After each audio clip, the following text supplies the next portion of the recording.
Now, it's been more than a century since these treasures were looted by British soldiers from Ghana. Many of them hold huge cultural and spiritual significance. Now, in a landmark agreement, the Victoria and Albert and British museums are returning them on loan to the Ashanti King. Our culture editor Katie Razzle has this exclusive report.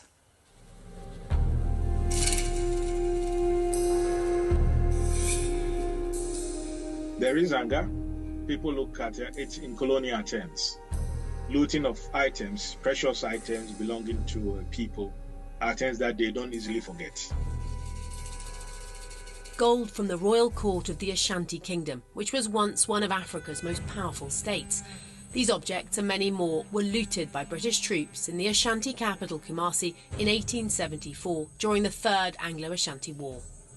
Now they're going back to Ghana for the first time in 150 years, to Kumasi's Mencha Palace Museum, in a landmark loan deal with the Victoria and Albert Museum, which bought most of them at auction at the time. They're put on display, and they're displayed both as a work of incredible West African goldsmithery, but also as a sort of, sign of British imperial and colonial power. 17 V&A items are returning, including a peace pipe used by Ashanti kings, the Asantehene, and heavy cast gold badges worn by courtiers tasked with cleansing the king's soul. The agreement is not with the Ghanaian government, but with Otumfo Osei Tutu II, the current Asantehene, who once worked for Brent Council, monarch for a people whose history is steeped in gold and wealth. The deal's chief negotiator is Ivor Ajimandia. There's so much interest in these items. These were objects that were created by the royal artisans for all sorts of ceremonial reasons. At least these objects will be home after 150 years. The British Museum is also loaning 15 gold items, including a sword of state looted by British troops during the Anglo-Ashanti War of 1895-6.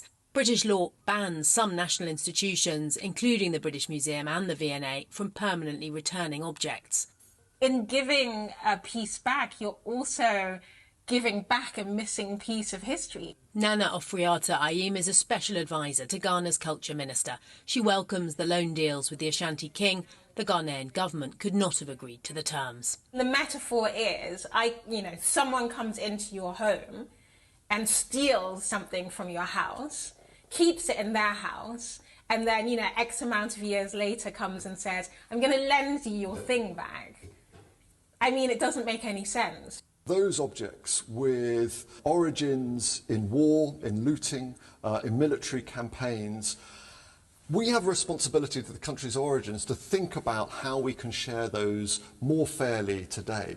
And it doesn't seem to me that all of our museums will fall down if we build up these kind of partnerships and exchanges. Have you felt ashamed that these items are here?